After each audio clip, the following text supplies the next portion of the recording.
It is December 9th, 2022. This is the Wrestling Inc. podcast. I'm Glenn Rubenstein, joined by Alfred Konuwa, NYC Demon Diva Issa. Tonight, let's talk about SmackDown and Rampage. A very exciting evening. A lot happened. Developments galore. So much to cover. But before we dive into all the sweaty goodness, Alfred, what is going on in the news? Oh, Uncle Howdy, everything is going on in the news. Of course, on Tuesday, we reported that Naomi and Jade Cargill showed up at a basketball game randomly. But there are no coincidences in the wrestling business, because the day after that, Saraya announced she's going to have a mystery tag team partner to debut a month from now in my backyard of Inglewood, California at AEW Dynamite, where I will be sitting on the floor with my brother. And a day after that, it was announced that Sasha Banks will reportedly be attending New Japan Pro Wrestling's Wrestle Kingdom 17, and it's not known yet whether she's going to be there as a guest or a wrestler. Ooh. With all that said, New Japan has a relationship with AEW. So, Issa, when can we expect to see Sasha Banks in the near future? Wait, they're allowing women to wrestle at Wrestle Kingdom? I'm sorry. They are. It is a new thing. It's a fair question. It is a new thing, but they are finally letting women wrestle in New Japan Pro Wrestling. It only took us 100,000 years. Wow, we're making progress here, huh? I mean, if you're gonna make a first time, that would be a big bang, right? Having Sasha Banks perform at your big event in the big Tokyo Dome, guaranteed minimum 10 stars, just because it's so historic. It's at the Tokyo Dome. I mean, it's meant to be. All the stars. That's not sarcasm or anything. How many stars did you give that match, Glenn? Wait, how many what? Stars. Well, stars. Oh. It's tough. I mean, on what scale? You know, what we're talking about? Let's go 1 to 97 and a half. No. 1 to 97 and 3/4 stars. You got to get those quarter stars in. That's what's important. It's true. The quarter stars are the ones that mean the most. It might be literally off the scale. It might be literally off the charts. Wow. Could be great. I mean, now we're sure it's not happening in Inglewood, though. I've heard Inglewood is up to no good. Inglewood is always up to no good. That has been a rumor since the 80s, but it's still fun. You know, that's what makes it fun. That's what gives it its personality. And I feel like that Dynamite in Inglewood is going to be a fun time. Yeah, I mean, you know, wrestling is at its best when it's unpredictable. Yes. By the time it gets to January, I feel like the rumors will be out there, and it's looking like the early favorite to be that mystery tag team partner will be a Sasha Banks, maybe a Naomi, maybe they'll all show up. Who knows? But it's just been going back and forth to where we've heard stories when Triple H took over that Sasha and Naomi had reconciled with WWE. They were internally listed back on the roster, and then we heard that Sasha had changed her name back to Mercedes, and now we're hearing that Sasha might be on her way to AEW. So whatever happens, I'm just going to sit back and watch and just hopefully be surprised. You know, I think the Royal Rumble would be the biggest pop she would get, but if I'm there in LA, AEW Dynamite, Sasha shows up, I would be all here for it. Here's the problem, though. If it's not Sasha, it's not Naomi. Who could it possibly be that's worth building up for a month that the crowd isn't going to like throw lit garbage into the ring? It's a great question. Because again, like if CM Punk hadn't showed up when we thought he was going to, that wouldn't have gone so well. AJ Lee will be the person that I would say people wouldn't be mad, but with a relationship to CM Punk, I'm not sure that's the person we're gonna get. Probably not AJ Lee. Probably not. I don't know. Flair. Probably not Charlotte. There's really, if you're gonna build Charlotte what? Charlotte Flair? What are you talking about? I'm just saying, if that's the only person, I'm just thinking of a list of people who could show up and be worth a 1 month build in AEW. Charlotte's on that list. She ain't showing up in AEW. Now, if you were wanting to introduce the monster heel into AEW and it was Tessa, that'd be a good way to do it. Let's go. Throw Tessa in there. You know, there's nothing wrong with heels. There's nothing wrong with being booed. There's nothing wrong with using real life hatred to get heat on somebody. This business is about heroes and villains. And if Tessa Blanchard goes out there and gets showered with the boos because of the controversy that surrounds her, they can lean into that and they can create a program. People are saying, Dylan's saying Saraya's mother. I mean, man, I would feel really bad if that was like that. I mean, it's if you're not a heel that's coming in and you're not coming as a monster heel, that is going to be the worst possible spot to debut in. I mean, Chris Statlander, is she on her way back? I know she's on the mend, but I think she's at the 4-month mark. So, I mean, something like that, like an AEW home for the return. holiday, so she's probably in Pluto or Jupiter, Uranus. That's where I heard she was. Yeah. It's really nice this time of year. Nia Jax, War Hero 99, saying like it's got to be a heel. If it's not, I mean, Nia Jax, and you know what? It should be a former WWE person, because the storyline that they've been telling with Saraya is that Saraya likes to say, "This is my house." Britt Baker has very accurately countered by saying, "No, this is my house. I built it brick by brick." And really, they need to have Saraya be a heel. Like, you cannot have these former WWE people come in here as the baby faces who are kind of kicking their feet up on AEW's couch. People want to side with Britt Baker and the AEW talent. And if you saw that match, you know, there was some support and a lot of support for Britt Baker based on how this story is being told. Look, I'm gonna just tell everybody how I prepare for everything in life. Every single day, I wake up and I expect the worst. So don't expect Sasha Banks. Don't expect anything. Expect what's the worst. Who's the worst? And then who's the worst, Issa, in this situation? It's gonna be like, you know. Yeah, you're afraid to say. You don't want to name a name. No, but I'm just gonna say, do not hype yourself up. You're setting yourself up for disappointment. If you expect the worst, not just here, everything in life, you either don't get disappointed or sometimes you're pleasantly surprised. That's the way to handle life. You're welcome. I'm fully expecting Sasha Banks, and if she does not show up, I will ask Ticketmaster for my money back, and I will at them. I'm gonna fight Ticketmaster as soon as we're done with the stream. I'm fighting Ticketmaster. Yeah, so I'm gonna sick Issa on them. But that's listen, a lot of drama going on in AEW. It's looking like, listen, and this is good for the wrestling wars, because we got William Regal going to WWE, Sasha going to AEW. We had the drama with Cody.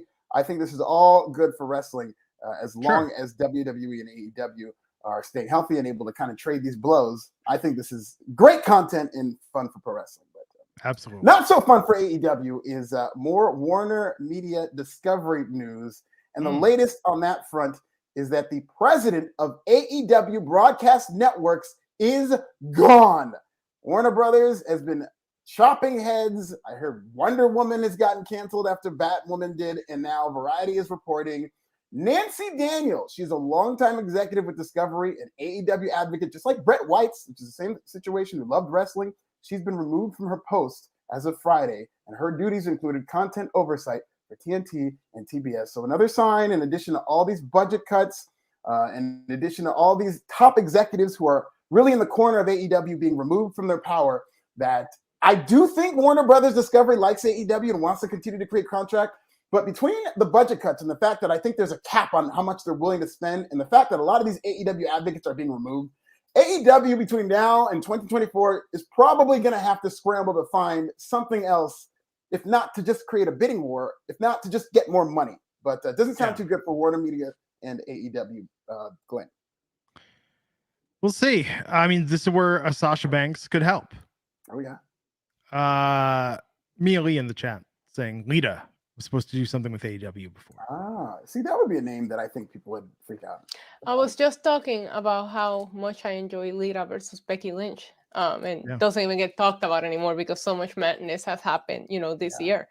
But that would be good. Mm-hmm. That would be good. Lita, I think, would be a satisfactory payoff.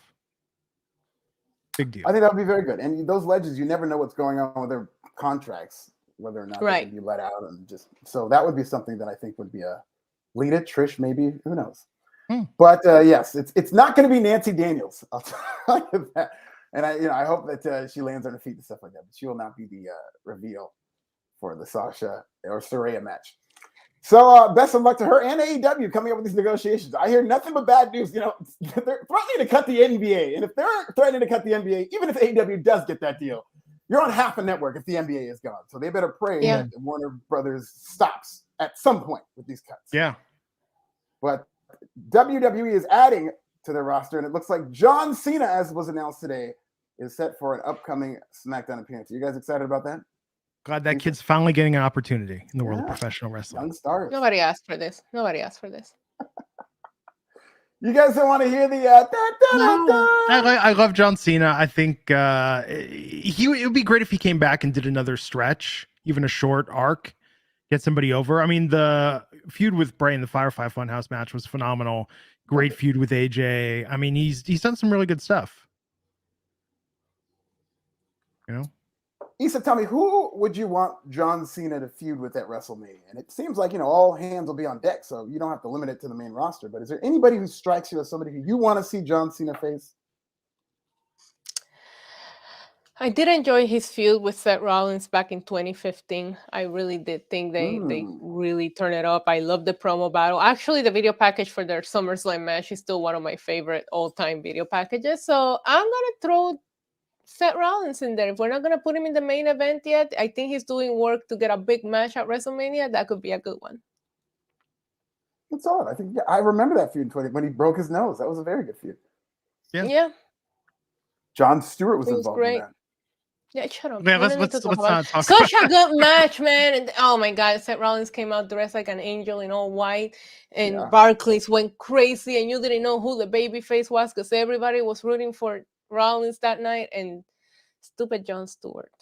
Anyways, that was. It was still an excellent match. It was still an excellent match, even with that. Even with Jon Stewart. Yeah, unfortunately. Yeah. Expect the worst. Expect the worst. Expect the worst. Well, this isn't the worst, especially to Issa. There's backstage news on how Roman Reigns will be booked at WrestleMania 39, which will be right here in my backyard of Inglewood, California, not Hollywood. Don't get it twisted. Not enough homeless people for it to be Hollywood. It's Inglewood, California, and it's going to be an exciting event. And there's now talk that The Rock and Cody could be figured into this equation, with each getting a shot on one night of WrestleMania. But it looks like they're leaning toward Roman Reigns working both nights and having him wrestle The Rock on one night, Cody on the other night. I mean, there has been a lot of talk of this. I don't know if I'm too big of a fan of that, only because night one, you're kind of going to assume that Roman Reigns is probably going to win, or they might do a gimmick where he loses both titles on each night, which I don't know how that's going to help him. But Issa, how do you expect this to go down? Not with him losing both titles on night one, that's for sure. First of all, he has to main event both nights, and then we have to count it, which will make him an 8-time WrestleMania main eventer. That's GOAT status. Has your favorite done that? No, he hasn't. You don't even have to answer. I got you. Anyways, yes, I'm here for that. If I'm gonna be there, I want to see Roman Reigns main event both nights, and I want to see him smash The Rock and smash Cody. Let him win both nights. Let him win both nights. What's our bet, by the way? I need to set these parameters. It's just that I buy you, 5 drinks. When Cody gets eliminated by The Rock at the Royal Rumble. Okay. You could probably make not 5 drinks, sir, and that's my warm up. I say you have to pay for every drink I have on a night out drinking. Yeah. You could probably get 200 to 1 on a prop bet right now of that playing out, with Cody and The Rock going over at the same time, and both of them beating Roman. Nobody's beating Roman, Glenn. Please stop. I mean, that would be. What's wrong with you? It's good that you're here. I would take you to the best spots in terms of mental health and preparing and coping. And I said that. Oh my God, Alfred! Somebody asked on my stream today, "What am I gonna do if he loses both nights?" And I was like, "I'm gonna have to be put in a mental hospital for a while. And I'm gonna be sitting there with the jacket, just lifting the one up in the air, just like going like this. It's not gonna be pretty." So okay, well, I know some good ones in Inglewood. I'll show you exactly where to go. Calvin, $5 super chat. Stop gaslighting the AEW cult, Alfred. Sasha ain't showing up in AEW. Sasha Banks at AEW Dynamite, January 11th. I cannot wait. That's my birthday. Really? Yeah. Everybody wins. There you go. What else you're going to be the mystery person then, Issa. Oh, yeah. You think I'm going to spend my birthday at AEW? Well, that is your news, ladies and gentlemen. Very exciting. Very exciting news. Wow. So tonight, Roman is not dropping a title at WrestleMania, okay, chat? Last week you were all like, "Oh, I can't wait to see Aaron Judge play for the Giants." You were all wrong, and you're gonna be wrong again this time. $360 million for Aaron Judge, and White Jesus is going over at WrestleMania. I don't know against whom, but he's going over. There you go. Over the top rope at the Royal Rumble by The Rock. Anyway. I'm sorry, Glenn. Glenn, go ahead. The Usos opened the show, taking on the Brawling Brutes for the undisputed WWE Tag Team Championships. Usos winning, even with them making a big deal about how long their reign was. They still retained. Sami Zayn was there. Sammy has a shirt on Pro Wrestling Tees right now, raising money for Sammy for Syria. Oh, nice. Mm-hmm. Yeah. Nice that WWE gave him permission to do that. But what did you think of tonight? I mean, the bloodline sort of running in place. I think the big news tonight in the bloodline is that Sammy was told it's going to be a big week for him next week, so he should trim his beard with and with a number 3, like calling out the razor length to use.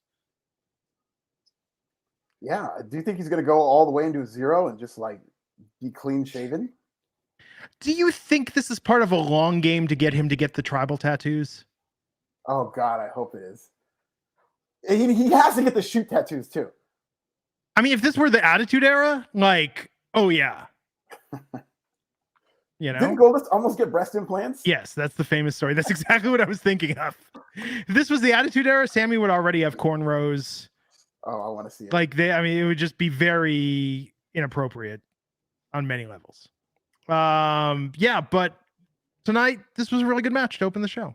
Yeah, I liked it.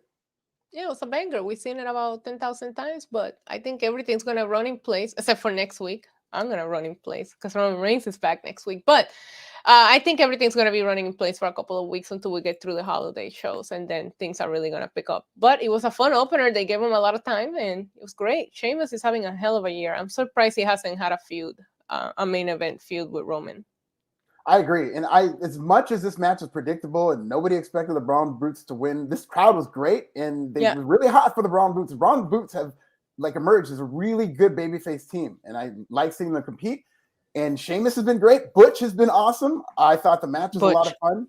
So again, they are running in place, but this is what I like about the Triple H era, because there are several long-term stories that they're going to be telling with Alexa Bliss, with Bray Wyatt as the long-term story. And now this bloodline story, the way it's going to fold out with all its moving parts. And I like that. I don't think every single week needs to have something aggressive or some huge angle, but I do like if they are planning to build up to something big, it'll be a huge moment. Remember when Road Dogg had dreadlocks? That's what I was thinking of, not braids, dreads. Yeah. I hope we get some kind of like a segment where the Usos take Sami to get cleaned up, like an outside of the arena segment of the bloodline taking Sami Zayn to get all cleaned up. I'm excited for that. Like the Dumb and Dumber scene when they're the thumbs up and the thumbs down.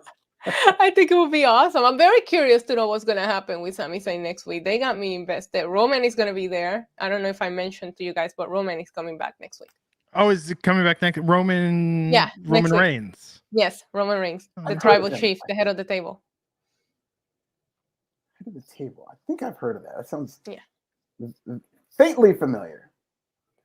Well, Kurt Angle was in the house tonight with Gable Steveson.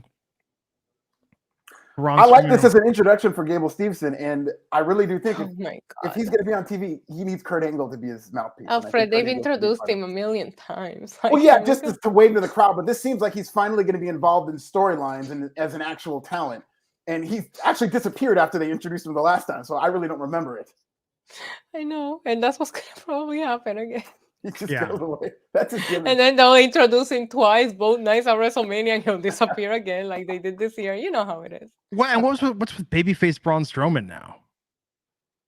Oh yeah, he was he's always been a babyface since he's returned. I didn't think that was a babyface promo. He was condescending. He was like, "Aren't you at the Performance Center?" If I was Gable, I would have like punched him right then and there.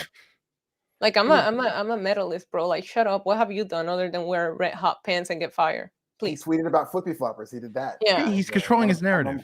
That was condescending. I didn't think that was a babyface promo. I know what you're doing, bro, and I see right through you, bro. It was like a passive aggressive kind of neighborly. Yeah. Like, oh, is that a 2020? Oh, it's just a 2016. Well, good for you. I gotta be honest. He acted like he didn't know who he was. Yeah. Passive aggressive babyface would be a killer gimmick. I'm shocked. Yeah, we're not seeing that. Agreed. You know. Kelvin R. Alexander, $2. The Usos makeover segment. Yes, that's what we need. They can shave his back. He's not Danity Kane with the hairy back. Sammy's not that hairy. Or FTR. Yeah. So we heard from LA Knight. Yeah. The world's been waiting to hear from LA Knight. Has it? As proof, he was blindsided by Bray Wyatt. And Uncle Howdy showed up. I mean, is this feud good for anyone? Does anyone like this feud at this point? It will be. You think it will? When's it going to be, Alfred? Because this is like maybe a month, but I'll tell you this. I like the fact that they're using LA Knight in this role with Bray Wyatt because they really do need somebody like LA Knight who can talk, because this feud needs a narrator. They need somebody to tell you what's going on, tell you about the Easter eggs that are being left behind. And LA Knight did a pretty good job kind of navigating those waters instead of WWE relying on us to know what's going on. So LA Knight just kind of narrating it and spelling it out for the audience, I think helps this feud. Okay. Issa? Fair. I'm into it. I'm intrigued. I thought with what we saw play out later, with LA Knight, I want to see what's going on. The mask. I thought it was so funny when he said, like, when he went to show the video and they showed the video of him being beat up already. He was like, no, not that. LA Knight is an entertaining guy. Bray Wyatt is advertised for the MSG, the infamous Day After Christmas house show in New York. So I'm very curious to know if this is just an appearance, like what they've been doing, or they're going to actually have him wrestle, because then that will probably point towards they're going to probably have a match in this field sometime soon. But I'm into it, Glenn. It's not, I expect the worst, remember? So well, they probably booked the day after Christmas because none of Uncle Howdy's family wants to spend the holidays with him. Yeah. Poor guy. I don't know. Uncle Howdy is not going to be able to afford a New York hotel that weekend. They're expensive. Uncle Howdy depends on the kindness of strangers, or maybe he stays at the YMCA. I mean, if he just sits outside of a building, he'll blend right in, even with the mask. That's what. It's true. True. He'll look normal compared to those people. Yeah. Nobody's gonna pay attention in New York. We don't care. Yes. We saw a video from earlier tonight. Shotzi grasping her wrist. She was attacked by Ronda and Shayna. Oh, this was great. Broken hand. Like, okay, this is where I give Ronda Rousey credit. Like, the fact that Ronda is just yucking it up now with Shayna, and they're doing this like mean girl bully gimmick, and just making a little silly and over the top. Like, let me just be 100% clear. This is beneath Ronda Rousey. But the fact that she's just diving into it with such like zest makes me appreciate it. She's having fun. She's working with her buddy. Like, this is something that I would assume they probably wanted to do for a while. I've been waiting for the Shayna and Ronda pair up, and they're having fun with it, and I'm here for it. I love this segment. I thought Shotzi did a good job at selling it, and they were like, maybe she fell. I thought it was great, and I'm a fan of seeing outside things too. So I do like that Ronda Rousey seems like she's having a lot of fun, especially in this match when she painted her tongue blue to troll Liv Morgan. I love that. I think she's been great, very, very comfortable with Shayna. But I will say it's beneath Shayna too. And when I heard on paper, this is around, where was it, Clash of the Castle, that it was like they were teasing that they're going to get together. And my hopes were going to be that they were going to be these just two killers, just like murdering everybody on the roster, being very serious. And while this is very entertaining, I kind of hope that they do go that route, because I think the money is in Ronda versus Shayna down the line. Absolutely. And if they're just yucking it up the whole time, I don't think there's going to be a lot of intrigue in them finally feuding. I think they should. You don't have fun hurting people? It's fun sometimes. I think they should have fun. I do think there should be a balance, but they need to be angry too. Sorry, Glenn. Then we had the Viking Raiders with Valhalla versus Legado del Fantasma with Santos Escobar and Zelina Vega. And this was interrupted by Hit Row getting some much needed payback. Yeah. A lot of talent. Okay, let me be clear. There's a lot of talent among these three stables, but they have no idea what to do with any of them. And they're just going around in the circles, and this is death. Yeah, but Hit Row needed this. Hit Row needed to look to get over on some kind of way, on some kind of segment. Maybe that's a John Cena match. Did you see Top Dollar's rap? I love that one. The rap that he did with the John Cena beat. Oh, so good. And I gotta check that out. How are they producing these music videos on social media every week and these bars every week, and they're not putting this on TV? I don't know, but he must have a lot of times in his hand, because I barely have time to do anything. And he's putting on music videos every week. He's running. I don't mean that in a bad way. But you're not much of a freestyle rapper, you say? You don't have the music in you? What? Oh, Okay. Sheed Black. Thank you, Sheed. I was asking earlier. Stay tuned later tonight for Uncle Howdy. The results of the paternity test between Alfred and Byron Saxton, which really, out of context, really sounds. This is a payoff for a long-running misunderstanding. Yes. It's gonna be a big moment. Yes. Stay tuned. Can't wait. I'm very excited for this. Are you ready to find the truth? My whole childhood will come down to this moment, essentially. Okay. No pressure or anything. So speaking of Uncle Howdy, LA Knight was backstage looking around for Bray Wyatt, and he found a Bray Wyatt shirt hanging up in his cubby. Took it, and the lights went off, and then Knight turned on the flashlight and came face to face with Uncle Howdy. So there you go. This was a very triggering segment for me as a person who resides in Puerto Rico, and we lose power once every 5 minutes, and you just have to put up your phone and go like this all the time. It triggered memories that I'm going back to that soon. But who was this person? They have very, very bright blue eyes, contact lenses, blue eyes almost. But that was not the Uncle Howdy mask. Is it another character is what you're saying? Yes. Okay, do you guys think that the Royal Rumble is going to be just a great big troll job where like the first 10 to 15 entrants are like Bray Wyatt and then The Fiend and then Uncle Howdy and then Ramblin' Rabbit and then this character? Yes, and Muscle Man Bray should win the Rumble. Oh, that's the best. Muscle Man Bray, how have they not brought that back? That was the best thing Bray Wyatt's done. But that's the best thing he has done ever in his career was Muscle Man Bray. Wow, in his career? Yes. In his career, Glenn. In his career. Are you okay? It's a hot. Pull up your pants and do the Muscle Man dance. I mean, come on. Iconic. The Zubas. Great.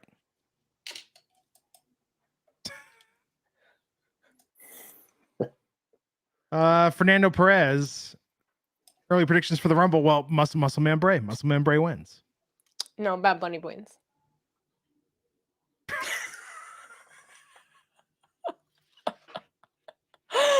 Bad Bunny wins the Rumble. We'll see. We'll see what happens. Gunther and Ricochet signed their contract for the Intercontinental Championship. Why did they need to sign a contract for this?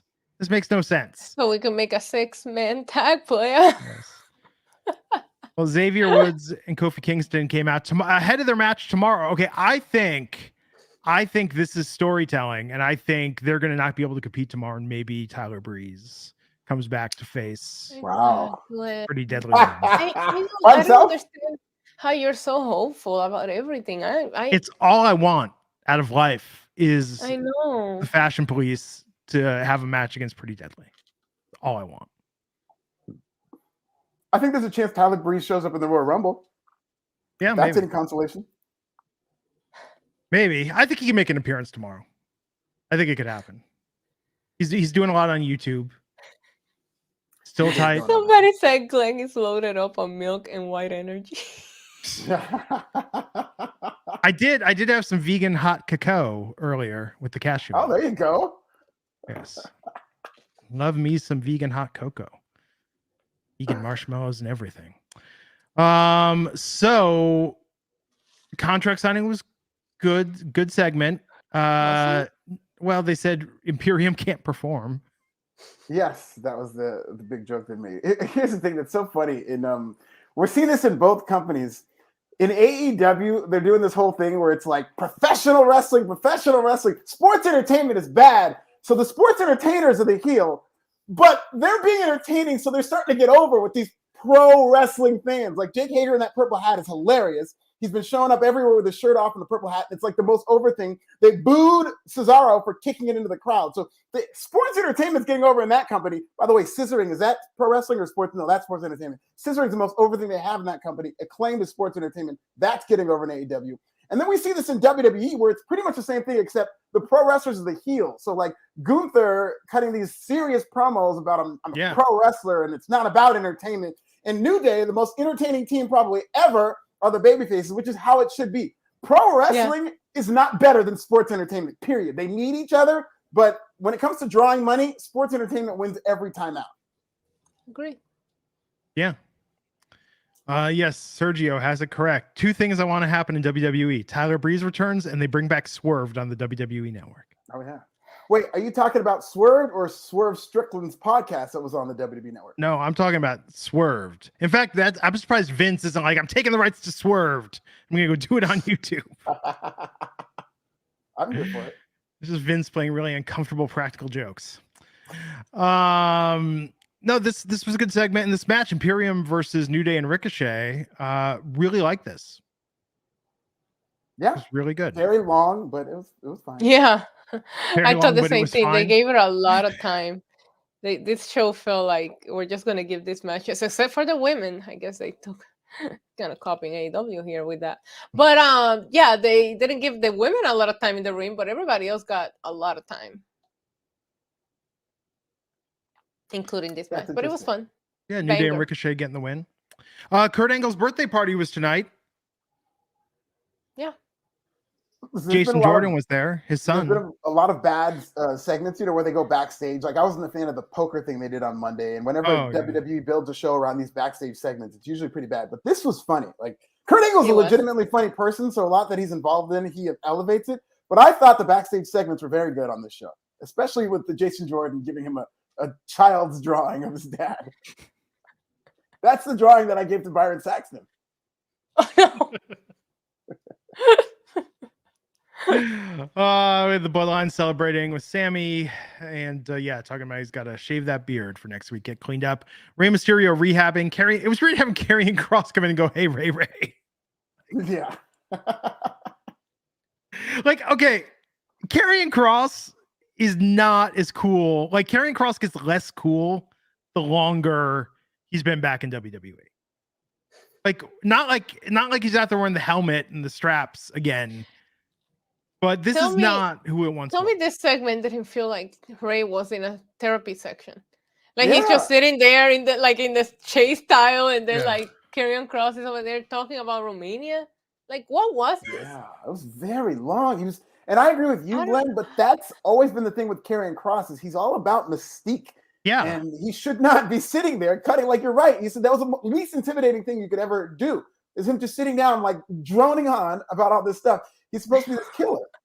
I want a Rey Mysterio to be like, "Are you done, bro?" Because like they're having a birthday party, and I really want to. Yeah. Ray wants some cake.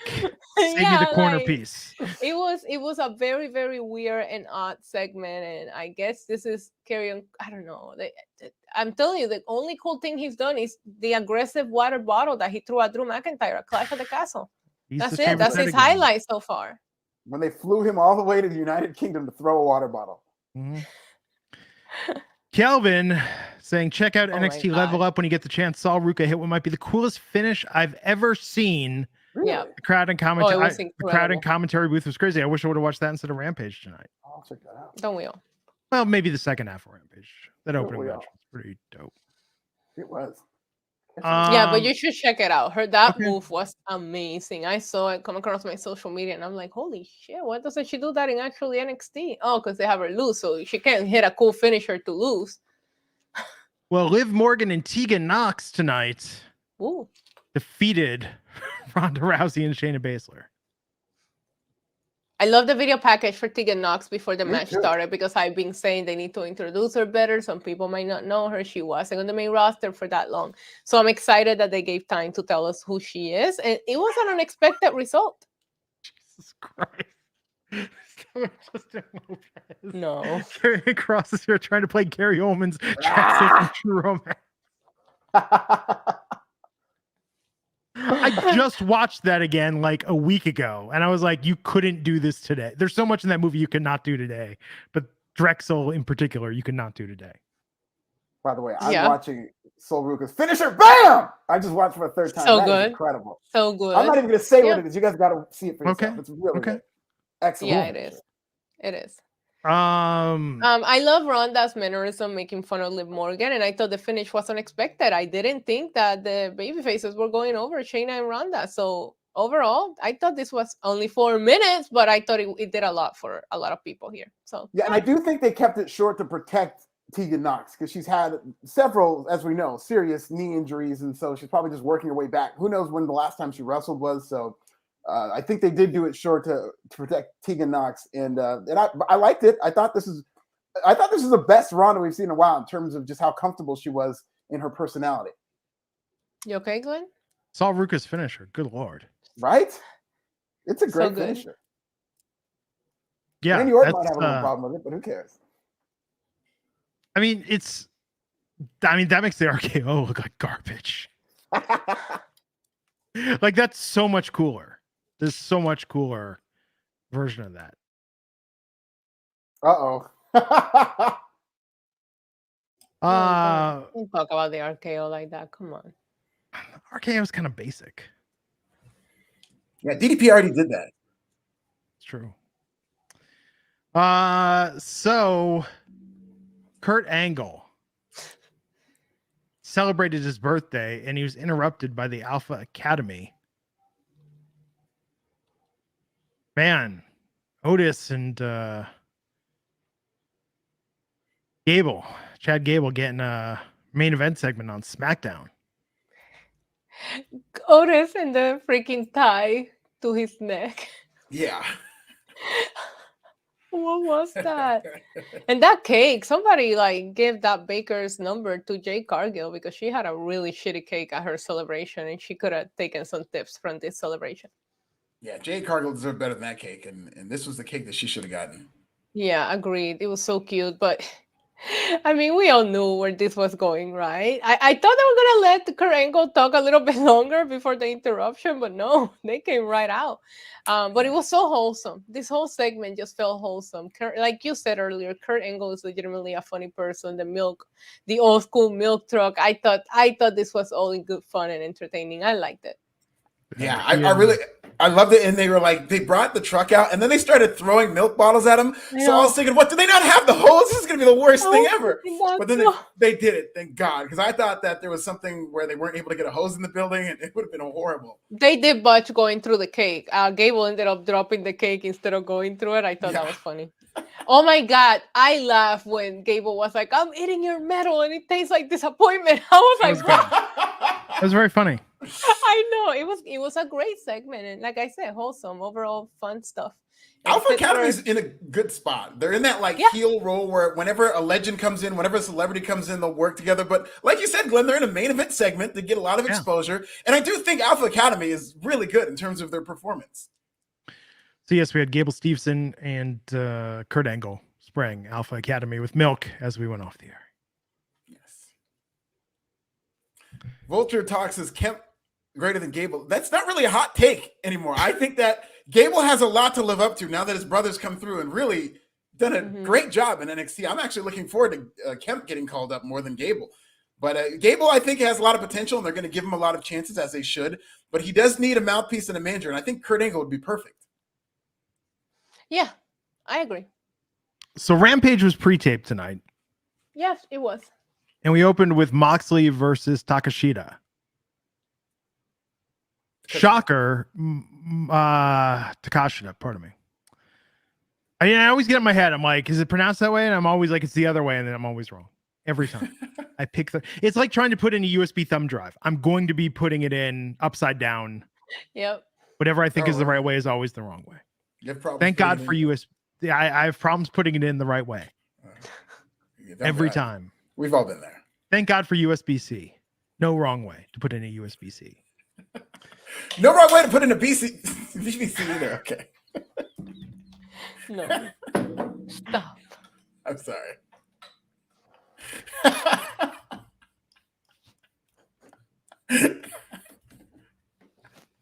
So, Takashita and Moxley opened the show. Spoiler, Moxley was busted open at one point. God, did he bleed? No.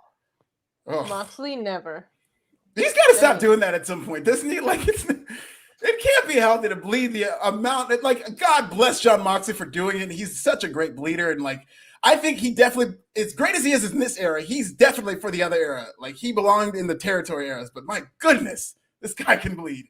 You got to do it. Like, you don't go see Billie Myers in concert and she doesn't play Kiss the Rain. You know, some things are just expected. But you know what? Moxley never bled for CM Punk. Why did my mind go there? Why did Kiss the Rain? Why was that my reference? That's what I was thinking about the whole time I was watching Moxley bleed. Yeah, he's Billy Myers of professional wrestling. Not me at all. That is a good point. He said, yeah, go ahead. He didn't bleed for CM Punk, so I was going to say maybe his gimmick is that he only bleeds for people that he respects as opponents. Oh, yeah. That's like a shoot gimmick that he has. Yeah. But if Moxley has a match and he doesn't bleed, did he really have a match? It's like the tree in the forest falling and people hearing it. Same thing. This was really great, and the people are behind Takeshita. They were so upset when he didn't win, and it's one of these things. It's the exact same scenario they're in with Ricky Starks, where it's like all these rules, where it's like, no, it's too early for MJF to lose that title. But I mean, you saw that promo from Ricky Starks. Like, that is the truth right now. And Takeshita these people were behind Takeshita 100%. It wasn't one of these like half and half. Let's go Moxley. Let's go Takeshita. These people in Austin, Texas wanted Takeshita to win that match. And when he didn't, they were not happy about it.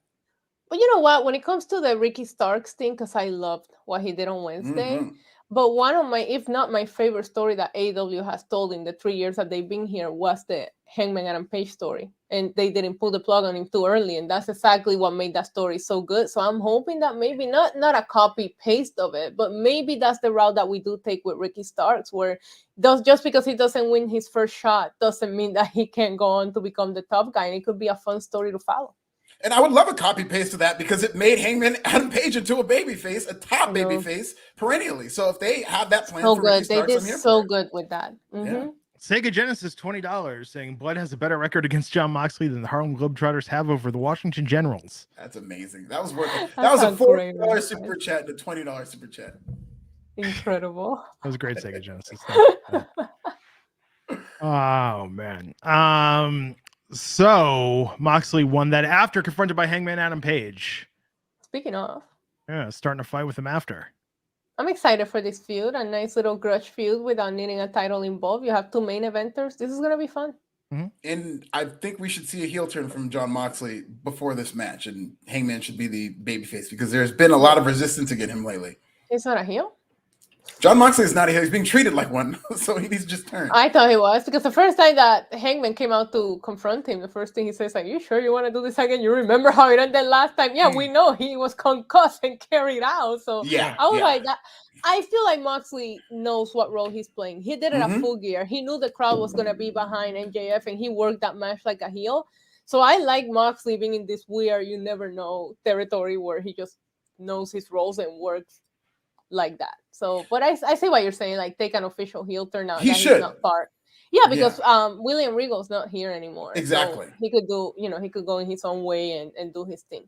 Yeah, it would have made it weird if William Regal's still hanging around and he's got to pay that back. But at this point, with Regal gone, and they just kind of blew that off, and he's been booed lately now. This is MJF where he had to play the heel. This is Takeshita. And now Moxley's kind of established as a top guy who's gotten all these opportunities, and they want to see newer guys come up. So Moxley needs to be that gatekeeper as a heel. And we haven't really seen him play the full-on heel. He's never been a heel in AEW, has he? No. I think he'd be an amazing heel. He should do it. Yeah. So Stokely Hathaway had the AEW news.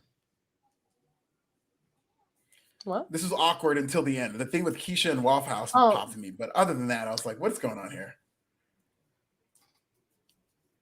Then Hikaru Shida versus the Bunny for the Regina Dawave Championship. For the what? The what now? I knew I was gonna get it wrong. Say it the correct way. I don't know what it's called.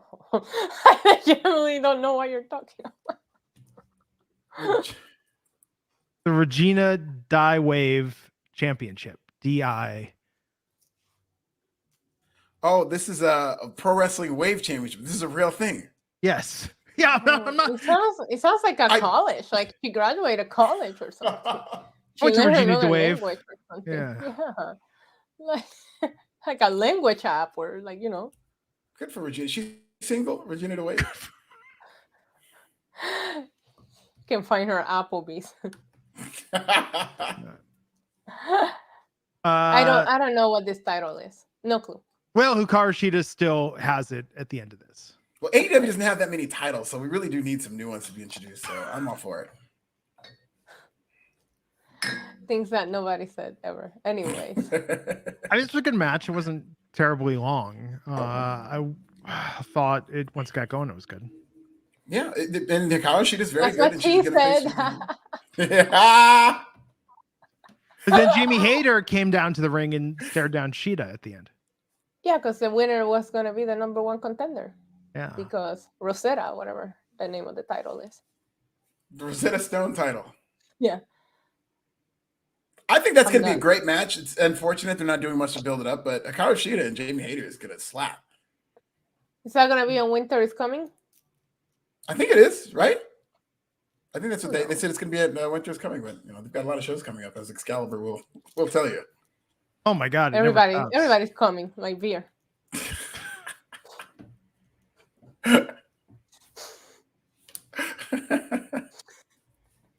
I miss Veer. That's the thing that of the Triple H era I don't agree with is Veer going back to NXT. I was here for Veer getting that big push. Yeah. It was just videos, Alfred. Yeah, but then he wrestled a couple of matches and he was intense and I liked him. I was always a big fan of Veer. I hope he comes back. And he keeps coming after that. Never stop coming, Veer. Yeah. The horniest podcast in all of professional wrestling. Wrestling Inc.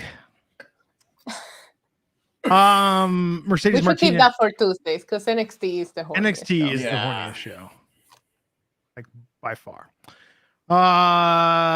Mercedes Martinez and Athena are battling at Final Battle tomorrow. We saw a video. I'm actually looking forward to this match. Yeah, Okay. me too. Mm-hmm. And tomorrow night we will have coverage of NXT Deadline and with Issa and I, and we'll talk a little bit about Final Battle. Yeah. That'll be great. I wish I could be there. I'll be out of pocket in San Diego. If you're in the area, come check me out at Comedy Heights. I think you book these things sometimes just because you don't want to do the podcast. 1,000. No, not at all. I swear I had this book beforehand. I would have done it with you guys, but Please. You're calling friends and you're like, hey, can you give me a slot tomorrow? The next time there's two shows on the same day, Like, I'll MC. I'll MC. I don't need support. I'll MC. I'll be in the crowd. Lee Moriarty and Big Bill with Stokely Hathaway. Big Bill. I hate it. Clayton Bloodstone and Izzy James. Big Bill. I hate it. I thought they were being ironic and just kidding around, and then they just kept calling him that, and I was like, oh no, that's his actual name now. Big Bill. It sounds Big like Bill. an old man that will be to politics. I mean, it's kind of it's funny that his Impact. I mean, he was Kaz XL, and then Impact it was William Morrissey. It's funny that now it's more Impacty as a play on Big Cass to be Big Bill. Yeah. You think they just start calling him Big Cass and hope nobody notices? Like this is the first half of it, and then they just kind of slip in Cass. Big Bill. Big Bill. They could have called him Big Bass. Big Bass. Yeah. That's what they should have called him. Oh my God. I don't like the name. Good match. I hate the name. Big Bill sounds like a Popeye villain. Like, Yeah. like it's really one of those like, generic. yeah, like we didn't have good nicknames back in the early 1900s. So his name's Bill and he's big. Let's call him Big Bill. It makes me uncomfortable. Well, he's getting a push, so maybe they'll do something with Big Bill. Yeah, Sheed Black. Yeah, Big like Bill. change his name. Yeah. Stay tuned, Sheed Black. You never know what's gonna happen. Big Bill and Lee Moriarty won. Of course they did. As expected. Happy for him. Ortiz and Eddie Kingston called out the House of Black. And then, okay, here's the thing.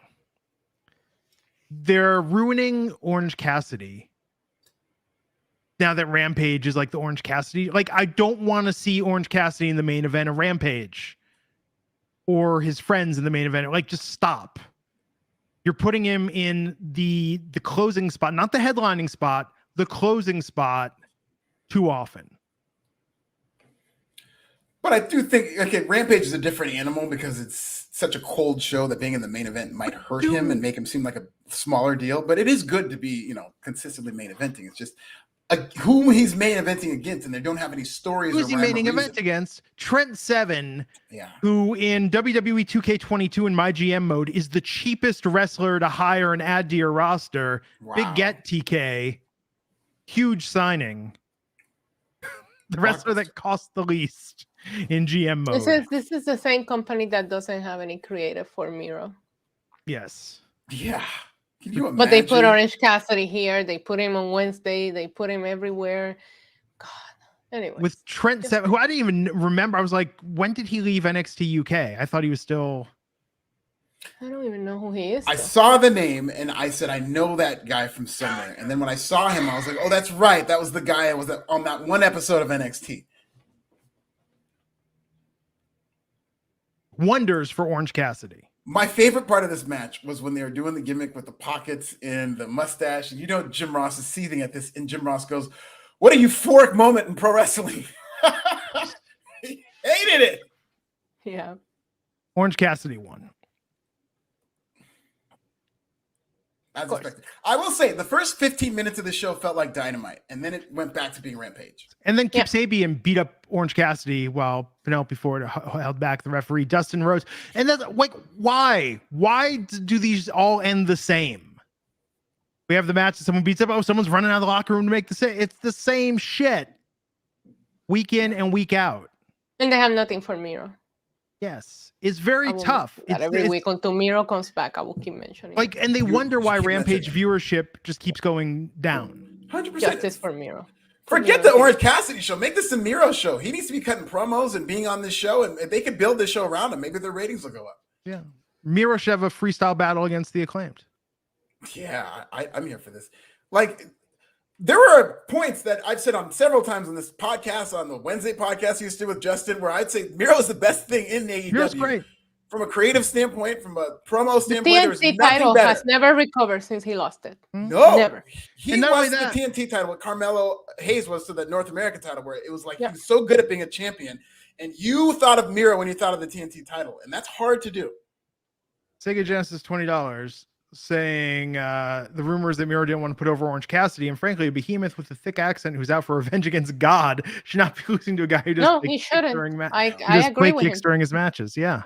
Mm-hmm. I agree. But get Aiden back, get CJ in there with him. Let's just get the gang back together. Get God in there with him. Yeah. She'd Black, Uncle Glenn, Uncle Alfred, and Issa. That's cool. We're gonna Titi Issa, thank you very much. Titi Sorry, nephew. We're gonna spice things up here in a little bit before we go off the air. We're gonna warm it up like crisscross. Justice for Miro. Yeah, put Miro. Hashtag put Miro on TV. I mean, this is insane, right? I feel like we led the charge with this. People originally were like, oh, you're hating on AEW. Why are you always dissing on Rampage? It's like, okay, well, first off, anything that I have to watch after I just watched 2 hours of wrestling, bar set a little higher than that. So you got to know, first off, know your audience, know that they just watched 2 hours of wrestling. But they have been phoning this in you more don't have and to more. Explain yourself, Glenn. Rampage hates Rampage. I mean, but it's crazy. At first, you know what? First, I'm such a mark for our audience that I'm like, maybe they're right. Maybe I do have an anti-AEW bias. And I was like, Don't let him gaslight you like that. Don't let him gaslight you like that. This is a show that they are not putting thought into, or they're putting minimal thought. And I'm sorry, this was not a main event tonight. You know what this is? AEW Rampage is professional wrestling. Not a lot of entertaining things, not a lot of sport, just wrestling, and they're going to wrestle some more for an hour. And do you know who watches professional wrestling? Nobody. People like pro wrestling, but it has to have an element of entertainment. And if AEW Rampage knew how to do that, if they made it more like Love is Blind and put them in pods to where they can cut shoot promos on each other, Love is and then Blind they meet on site, maybe it'll get some ratings. Love is Blind is the best. I didn't watch NXT Level Up tonight. I'm going to hazard a guess that NXT Level Up tonight was better than Rampage was. I'm going to go back and watch it just for that Silveruka finisher. And it does break my heart that SK cheated on Raven. What are you doing, SK? What are you doing? Joe, Come on, you knew he was gonna. We thought we were gonna have a lighthearted night the other night. We were flipping channels, and we turned on Boys in the Hood like 2 minutes into it. And my wife had never seen this. And she was like, oh, what's this? I'm like, oh, this is Boys in the Hood. You've never seen this. And we're watching the beginning. It was very enigmatic. I'm like, oh, that's the kid that grows up to be Doughboy. That's Ice Cube. And we're watching about 20 minutes in. I was like, oh, shit. Oh, shit. I can't turn it off now, but I'm going to really bring down the mood tonight with how this movie ends. And so then my wife, when Ricky's like meeting with the scholarship guy and touring the football, she's like, he's going to die, isn't he? Oh, God. Yeah. And I'm like, how do you don't know that? Because I don't want to be like spoiling it. She's like, this is a movie and someone has a dream and they're gonna die. Ricky! We watched it through it at the end, and at the end, I'm just like bawling. I'm doing that thing where I like put my hoodie up to like cover my face because I'm just like crying my eyes out. And my wife is like, I told you this is what was gonna happen. And he passed the SATs, didn't he? Because we're gonna find that out too. Well, you lower your expectations and you expect Ricky to die, and then she wasn't as heartbroken when it happened. Yeah. And at the end, she was like, in that movie. Yes, and then she was like, and Doughboy's gonna die too, isn't he? Such Only a good way you'll get me to cry in a movie is A Dog's Purpose. That's it. That's it. Wait a second. Boys in the Hood doesn't make you cry at the end? No. I don't think I've ever cried in a movie. I almost cried when I was watching Inside Out. A Dog's Purpose, man. That movie fucked me up. Sorry for my language, but that movie messed me up. It's the only movie that has ever messed me up. Don't kill dogs, okay? That's it. What about Marley and Me? I'll ask you. I didn't cry though, but like A Dog's Purpose, you keep seeing the dog like, I don't want to spoil it, but you keep seeing the dog like, it's so sad. Dogs are better than people, so of course I feel for them. People. Kelvin Alexander. More evidence that TK can't book. Killing his talent with inconsistent booking. Wow. I mean, it hasn't been the best, but I would say you can't book. Sheed Black 499. Glenn, jump. I know what you're talking about. LOL. I'm old. Crisscross will make you jump. You want to cry? You want to cry? Go back and watch the reunion at the So Def reunion concert before. And I always am confused which one of them passed away shortly after that. But seeing them like as 30-year-old men doing that was like phenomenal. One of my favorite hip hop moments ever. Dylan says, wait, Glenn's wife was in town? Pop. Sega Genesis, $20. To be clear, no, I'm not rich. I'm usually very frugal. These super chats and all the Black Friday shopping I just did currently unpacking boxes while watching are kind of therapy for me. Long story short. Wow. That's great. Sega, Yeah, we love having you on the show. That's great, Yes. Sega. Thank you for that. And growing up, I was a Sega Genesis guy. Never played Super Nintendo ever. I think to this day, I've only played Super Nintendo like 3 or 4 times. I was always a Sega guy, hardcore. I mean, they had the 6-button controller before. We just talked about this in the new episode of Game Boy Smell with Jeff Gerstmann. We talked about the CES where Sega introduced the 6-button controller, and Nintendo was showing off Star Fox with the SFX chip. And that was also the CES when I discovered that the AVN, the Adult Video News Expo, was going on at CES, and I was 16. And I spent like half my time there. Yeah. And I still want to host the AVN Awards. It's going to happen. Still going to make it happen. That's my life's goal. Find out which adult film star in 1993 I wanted to propose to on the latest Game Boys to Men. So interesting night for wrestling. Tomorrow, there's so much wrestling tomorrow. Yep. Issa, what's going on tomorrow? There's a Ring of Honor pay-per-view, Remember to Dismember in December battle. I don't know the name. And then we have Deadline from NXT. And the award for Cougar of the Year goes to McLeodine St. Michael's. Oh, look who it is. No. What? Aloha. Hey, Aloha. Are you in Hawaii? You know, mentally, Issa, I am in Hawaii. Hawaii is a state of mind. On 3 of my 7 honeymoons, I went to Hawaii. Mainly because I was able to convince my wife to pay at the time. They said, Uncle Howdy, where do you want to go? I'm footing the bill. And I said, baby, let's go to Hawaii. Amazing. Which island did you go to? I've been to all the islands, the Big Island, Maui, Honolulu. It's a good time. Been to that. No wonder why you're broke. Well, Uncle Howdy gets by on the kindness of strangers. We've established this. Yes. You know? You do do what look you a got little to more do to make tan. ends meet. Look a little more tan, Uncle Howdy. You look great. Well, you know, you spend enough time in the islands. And, well, we won't get into it. Let's just say I can't go back. Yeah, talk to me about spending time in islands, please. I might be an expert at that subject. I can't go back. I may have transported a package or two for the wrong people. And they might be looking for me still because let's just say that package never reached its destination. I may have smoked it. But let's not get into it. Uncle Howdy can't go back to the islands. It was lovely. Absolutely lovely. Good time. Good time. But I'm sorry I'm late. I'm sorry I'm late. I was at Applebee's after the show. What'd you order? Oh, well, you know, the Oreo shake, much like the song. You know, get the Bourbon Street steak and the Oreo shake. It's a good time. Great choice. And I tried at the bar. I'll tell you, Uncle Howdy struck out tonight. I tried that. Every time I went to the bar, I went, hey, baby, why don't we have like Applebee's? Because you ordered the night. Oreo shake. Get That the Bourbon makes Street you steak and the Oreo shake. Two straws. No, that's a soft drink order, Uncle Howdy. If I'm at the bar and I see you ordering that, I'm gonna think that you're childish and I'm not gonna go for it. So you sabotage yourself, buddy. You need like a Uncle whiskey or Howdy. tequila.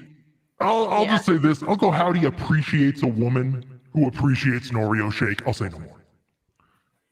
Next time, Uncle Howdy, you got to go to Applebee's with me. I could be your wingman, and we can meet some nice, seasoned ladies at Applebee's, and I think you'll really like them. I'm looking for wife number 8. Actively. See, that's Uncle what you got to Howdy do. You got to needs flex some on them more like that. nieces and nephews. Not children, but nieces and nephews that he can borrow money from. Thank you. It's a good time. Always a good time at Applebee's. But I tried to get LA Knight to go with me. Like I've said, I want him to be my nephew. I'm a little over Bray. Bray's a little too good for his uncle. Can't load his uncle, you know, $500 just to get him by, get him to the next city. Wow. Yeah. I'm gonna pay him back. It's gonna happen. Mm-hmm. We'll be watching you. I got a tip on a horse. And when that horse comes in. Horses are terrible people. Do not trust horses. Well, you tell me that now, after I've lost a small fortune at the track. But this next one, I think is going to be the one. Okay. I think it's going to be $500 you said you've got on these horses. You know, Uncle Howdy just likes to place the bets, spread them around. But I got a tip. Got a tip about a horse, a jockey. It's going to be a good time. But tonight, I'm here, Alfred. I was asked by someone, and they said, could you help us with the paternity test? And I said, Uncle Howdy ain't taking no paternity test. Been burned by that one a few dozen times. But they said, can you help us deliver the results? We have some DNA of Byron Saxton, and we have some of your DNA, Alfred. I don't want to talk about how I came into possession of your DNA or Byron's DNA. No. Please talk about it. No, that's very private information that I would rather it not be shared. Probably for the best. Boo. Alfred, I've heard you've left your DNA all over Southern California, though. That's what you do when you tour and do these comedy shows. It's everywhere. It's in Southern California. It's in Northern California. It's in between. It's on the back of West California. It's everywhere. So I have the DNA results, and Alfred, it does need to confirm that Byron Saxton is your father. Yes! I knew it. You heard it here first. Uncle Howdy does not lie. The rumors are true, and it's been confirmed. Daddy, I'm coming home. Byron Saxton will be in Inglewood, California. There will be a reunion, and I will be crying. It's the reaction for me. Sheet Black is saying, Uncle Howdy, a short order mudslide. Here's the thing. Uncle Howdy is a little bit of a lightweight when it comes to the alcohol. Wow. And the last time I drank, I woke up in a bathtub full of ice, and I think I'm missing a kidney. I don't have health insurance, so I can't get that confirmed. That's happened to all of us, Uncle Howdy. Doesn't mean you stop drinking because of that. Please. You know, the liquor makes me lose control. So does the music. The music makes me lose control as well. Same. But it also makes the people come together. It's true. You put me in a disco and someone starts playing, Diana Ross's I'm Coming Out, and Uncle Howdy has to hit the dance floor. Oh, is that your jam, Uncle Howdy? You know, it is. I've walked around singing I'm Coming Out the better part of the last 40 years. People misinterpreted that for a while. And I'm like, no, like the Diana Ross song. Like the Diana Ross song. That's how I'm coming out. I want the world to know. It's okay to come out, Uncle Howdy. There's nothing wrong with that. It's a new world. It's a very progressive world. Yeah. Uncle Howdy's open-minded. I just want to make it clear. But, I've got a bit of a problem, and that's that I love the ladies. Perhaps a little too much. That's my weakness too. We've got to go to Applebee's. Your opening line, you should tell these women, you should be like, does your sister have any kids? And if the answer is yes, then you could say that you could be their uncle, and then that might be a match. That could work. That's solid. I like that. So you've They're done brothers too, not just their sisters. Their brothers could have kids too. As long as you're an uncle. So that's the key. Don't want to do direct support, looking for people to support Uncle Howdy. That is the goal. Uncle Howdy, you've got to keep them at a distance. You tell them about your 7 wives and that you're in demand and you're pre-selected by women, but you're not giving them pregnant. That'll keep them running after you. Well, I don't go nowhere without my gym hat. Much like the song "I Get Around." That was my anthem in the 90s. Tupac and the Digital Underground. She Black is right. I will be getting free WrestleMania tickets for sure, since I have family in the company, which it's been confirmed on this podcast. Oh, Uncle Howdy's not touching that one, Dylan Matthews. Oh my God. I mean, he's right. It was good. You liked SmackDown tonight? You liked Uncle Howdy appearance? I was hanging out in the locker room. I don't think that was you. Well, I was actually going through the pockets of some of the wrestlers, trying to put together a little scratch for my bets at the track. But, ran into LA Knight and just, what happened. So you should have been on Raw. There was a lot of money on Monday Night Raw. There's no money on SmackDown, buddy. Come on. Got to get booked for Raw. You don't have to get booked for Raw. You're Uncle Howdy. You sneak in there. Yeah, we need you in the third hour. Yeah, that's true. It's a long show. But, we'll see what we could do this weekend. Got to figure out what to do this weekend. Got to figure out how to just make it to the next town. I'm a rambling man. I like to ramble. The road is my home. Wow. Uncle Howdy, I hear you're going to be in the WrestleMania main event. Is there any truth to these rumors? There's a lot of rumors about Uncle Howdy, and let's just say that maybe a good 50% are true. But don't believe the rest. Don't believe the hype, as PE would say. Oh my God. It's nice to see you, though, both tonight. Alfred, congratulations on confirming who your father is. Issa, you look lovely as always. Thank you, Uncle Howdy. Thank you for bringing me closer to my family. I cannot thank you enough, and I owe you a drink at Applebee's. Uncle Howdy puts smiles on faces. That's really, I'm an entertainer. That's really what I was born to do. But unfortunately, time has passed me by. I wanted to be big in the world of tap dance. But, I was born 40 years too late for that. And there's just not much demand for a tap dancing Uncle Howdy here in the year 2022. Yeah. There's a super chat for you, Uncle Howdy. Oh, Sheet Black's asking, am I Saxon's daddy and Alfred's grandfather? Sheet, you can't prove anything. And even if you could, my wages are already so garnished, there's nothing left to take. We've got to take that test, too, because I will see to it that I get what I'm owed. Wow. Well, you're not going to get anything from Uncle Howdy based on what we know. Uncle Howdy has learned to keep his DNA to himself. Wow. Can you teach Alfred? Sharing is caring. There was a time Uncle Howdy was just spreading his DNA all over the USA, like the Johnny Appleseed, but of seed.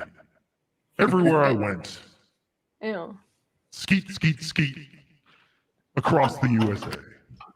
It was like that scene in Silence of the Lambs. I was just flinging it at people. But times have changed, and Uncle Howdy has changed with those times. I'm more sensitive now. I'm more woke, as it were. My dog. Can we get one more skeet before we get to this podcast? Yeah. Skeet. That was my thing with the tap dancing. Uncle Howdy skeets while he taps his sweet feet. Oh my God. What is happening? Too late for the tap dancing though. Oh, if tap dancing comes back, Uncle Howdy's got a good vocation, good thing to fall back on. Do a little soft shoe, it's lovely. But as always, thank you for having me on this podcast. Miss Matt Morgan, Russo, and that Sean Rossap. But you all are pretty okay as well. Thank you. Good times. Thank you for having me, and I'll probably see you back here next week. Bye. I need to go hitch a ride to Buffalo. Take care. Skeet, Uncle Howdy. Oh, that Uncle Howdy. Oh, Wait a pay minute. no attention to the man Wait behind a the curtain. minute. Does this invalidate the testing results? No, not at all. Please. It better not. Get those WrestleMania tickets first. Come on. Speaking of testing, get tested by my sponsor, Let's Get Checked, my sponsor over at Pro Wrestling Bits. And my next bit will be out tomorrow morning. Let's Get Checked. I'll get 25% off. What are you getting checked for? Testosterone levels. You can get checked for diabetes. You can check for STDs. You know, I'm going to take an STD test and then hopefully come back clean. I took it one last year. It was completely clean. And so this year you can get tested for anything. 25% off. Wait, what's that website? Uncle Howdy, Uncle Howdy has had this burning sensation that he needs to get checked out. You need to go to Let's Get Checked. Let me pull up the website for you. Let'sGetChecked.com, all one word. And this is completely anonymous. They won't like contact any. 100% anonymous. What's your code? What's your code, Alfred? Uncle Howdy needs a discount. It's Wrestling25 for 25% off. 25. Wrestling25. Uncle Howdy's got a lot to get tested for. Uncle Howdy made his way around the USA for the better part of the last 4 years. We'll take care of you. We'll make sure you're nice and healthy. And if it's burning, they'll take care of that too. Well, there you go. No, they won't. I mean, don't let him know. Don't let him know. They're not taking care of that burning sensation. They'll take care of it remotely. They'll tell you exactly what you need to do and where you need to go. Not that I've dealt with that, which I have not. Oh my God. Sheed Black saying Glenn is the Wizard of Oz. In some ways. Behind the curtain. Well, this was fun. Tomorrow night, Issa and I are going to cover NXT Deadline. I truly wish I could join you guys, but Alfred, stop. Comedy calls. Living in the future, Alfred. See, I don't need to go to clubs to do my comedy. I can just do it right here on this podcast. You know, get all of this podcast. Well, as always, follow Issa at NYC Demon Diva. That's Diva with a 1. Follow Alfred Konuwa. This is Nasty. Follow me at Glenn Rubenstein. Have a good night, everyone. We will catch you back here next time on the Wrestling Inc. podcast. Take care.